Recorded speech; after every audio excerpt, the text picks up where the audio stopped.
Assalamualaikum warahmatullahi wabarakatuh. Oke, anak-anak sekalian, pada hari ini kita akan kembali bertemu bertatap muka melalui daring, melalui HP. Pada pagi hari ini kita akan membahas masalah pemupukan. Minggu lalu kita sudah membahas pemupukan dari dasar pemupukan. Nah, hari ini kita akan membahasnya dari jenis pupuk. Jadi pemupukan yang akan kita bahas, dasar pemupukan, jenis pupuk, dosis pemupukan, dan cara pemupukan. Dan kali ini kita akan membahas masalah jenis pupuk. Oke.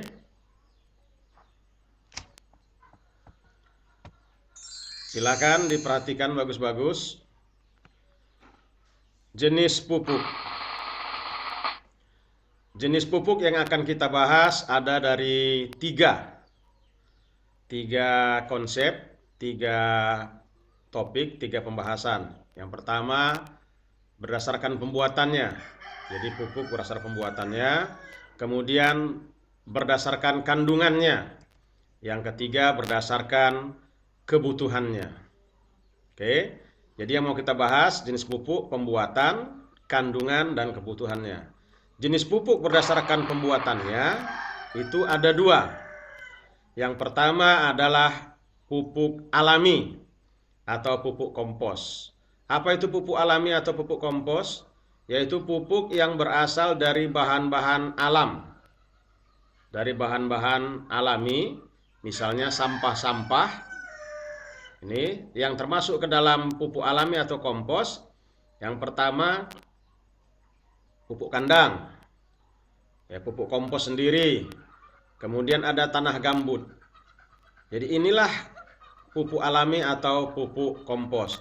Kemudian yang kedua adalah pupuk buatan atau kimia, yaitu pupuk yang dibuat di pabrik, yang dia merupakan bahan-bahan kimia yang bukan dari alam tapi dari pabrik. Misalnya ada pupuk urea, KCL, SP36, nih, dan lain-lain. Inilah jenis pupuk berdasarkan pembuatannya. Kemudian jenis pupuk berdasarkan kandungannya. Ternyata masing-masing pupuk itu berbeda-beda jenis kandungannya. Ada pupuk yang mengandung unsur N, nitrogen. Jadi pupuk nitrogen yang kandungannya adalah pupuk N, yaitu contohnya urea dan ZA. Pupuk urea dan ZA. Kemudian yang kandungannya fosfor atau fosfat, contohnya TSP, triple super fosfat, ada SP36 dan lain-lain. Kemudian kandungannya yang berbentuk kalium, kandungannya kalium yaitu pupuk KCl. Kemudian ada pupuk yang menggabungkan ketiga jenis tadi, namanya pupuk gabungan, yaitu mengandung N, P, dan K. Salah satunya adalah pupuk Posca. Inilah jenis pupuk berdasarkan kandungannya. Jadi kalau kita mau menggunakan pupuk, apa yang kita butuhkan itu yang kita beli. Jangan nanti membeli pupuk N dibeli TSP, membeli pupuk P dibeli KCl dan lain-lain. Jadi jangan salah, kita harus mengenal dulu jenis pupuk berdasarkan kandungannya, N, P, K, dan NPK. Ada lagi pupuk yang lain, ada yang mengandung unsur-unsur mikro. Ya, yang mengandung unsur-unsur mikro. Jadi ada kebutuhan, nanti kita jelaskan apa itu unsur mikro. Kemudian jenis pupuk berdasarkan kebutuhannya. Nah, ini yang tadi saya bilang mikro. Ada dua. ya, berdasarkan kebutuhannya, yaitu yang pertama pupuk makro. Apa itu pupuk makro? Makro, besar, banyak. Jadi pupuk makro adalah pupuk yang dibutuhkan oleh tanaman dalam jumlah yang lebih banyak, dalam jumlah yang banyak, dalam jumlah yang besar. Contohnya pupuk NPK. Jadi nitrogen, fosfor, dan kalium sangat dibutuhkan dalam jumlah yang besar, dalam jumlah yang banyak oleh tanaman. Nih, itulah pupuk makro namanya. Oke, kemudian masing-masing ini punya fungsi. Nah, pupuk N itu untuk perkembangan pertumbuhan daun, pupuk P untuk perkembangan buah, pupuk K untuk perkembangan akar dan batang tanaman. Jadi kita harus lebih banyak menggunakan pupuk N, P, dan K. Kemudian apa itu? Pupuk mikro. Pupuk yang dibutuhkan dalam jumlah sedikit oleh tanaman. Sekali lagi, pupuk yang dibutuhkan dalam jumlah sedikit oleh tanaman. Tapi walaupun jumlahnya sedikit, ini sangat-sangat dibutuhkan oleh tanaman. Kalau kita ibaratkan dengan tubuh kita, maka kita butuh makanan yang dibutuhkan banyak. Tubuh kita membutuhkan makanan yang dibutuhkan banyak, yaitu karbohidrat. Apa itu karbohidrat? Inilah untuk energi kita yang utama. Nih. Nah, di mana kandungannya? Ini di bahan makanan pokok kita. Apa itu? Beras, kemudian ubi, jagung, gandum, dan lain-lain. Inilah kandungan yang dibutuhkan oleh tubuh kita. Nah, kandungan yang dibutuhkan sangat banyak oleh tubuh kita namanya kebutuhan makro bagi kita, kebutuhan pokok bagi kita. Nah, ini. Nah, untuk pupuk, kebutuhan pokoknya, kebutuhan makronya adalah N, P, dan K. Nitrogen, kalium, dan fosfor, dan kalium. Oke, bisa dipahami ya. Kemudian apa itu pupuk mikro? Pupuk yang dibutuhkan sedikit.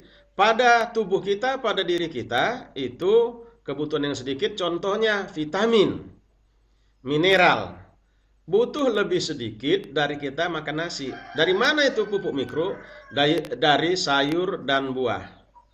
Tentu sehari-hari kita makan nasinya sepiring, kemudian sayurnya sedikit. Makan buah satu atau bahkan jarang makan buah.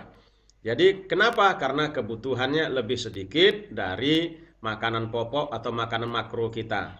Begitu juga dengan tanaman. Pupuk mikro tadi selain pupuk makro adalah pupuk mikro. Contoh, kalsium, ferum, klor, sulfur, dan lain-lain. Jadi selain kandungan unsur makro, itu adalah unsur mikro dari tanaman. Oke. Nah, contoh pupuk mikro adalah dolomit. Ini contoh pupuk mikro adalah dolomit. Jadi kebutuhannya sangat sedikit, lebih sedikit dibanding pupuk makro. Untuk apa dia? Sama dengan tubuh kita tadi, untuk memberi daya tahan tubuh yang lebih. Jadi fungsi vitamin tadi untuk memberi daya tahan tubuh yang lebih terhadap penyakit yang akan hadir, yang akan datang ke tubuh kita. Jadi kalau ada nanti virus, bakteri, vitamin itulah yang memproteksi kita, salah satu yang memproteksi kita. Kita sering mendengar sekarang ini dengan adanya virus corona ini disuruh makan banyak vitamin, terutama vitamin C. Nah, jadi suruhlah makan vitamin C untuk apa? Untuk mempertinggi daya tahan tubuh kita. Begitu juga dengan tanaman tadi, unsur-unsur mikro tadi dibutuhkan dalam jumlah yang sedikit, tetapi sangat-sangat dibutuhkan karena ini akan memberi kekebalan tubuh, memproteksi tanaman dari penyebab penyakit. Oke, semuanya sudah paham ya? Nah, saya harapkan bisa dipahami, dan jika masih kurang paham, silahkan Anda bertanya melalui forum Classroom. Di situ ada kolom komentar, silahkan diketik di situ. Dan saya, sekali lagi, dan saya sangat-sangat mengharapkan pertanyaan-pertanyaan dari kalian. Karena disinilah saya bisa tahu apakah kalian pola pikirnya jalan, apakah kalian betul-betul mau belajar, atau sekedar numpang lewat, numpang absen. Dan itu kebanyakan seperti itu. Hanya numpang absen. Dibuka pun enggak videonya. Jadi sekali lagi saya sangat mengharapkan ini. Oke, bisa dipahami? Demikian, lebih dan kurang mohon maaf. Assalamualaikum warahmatullahi wabarakatuh.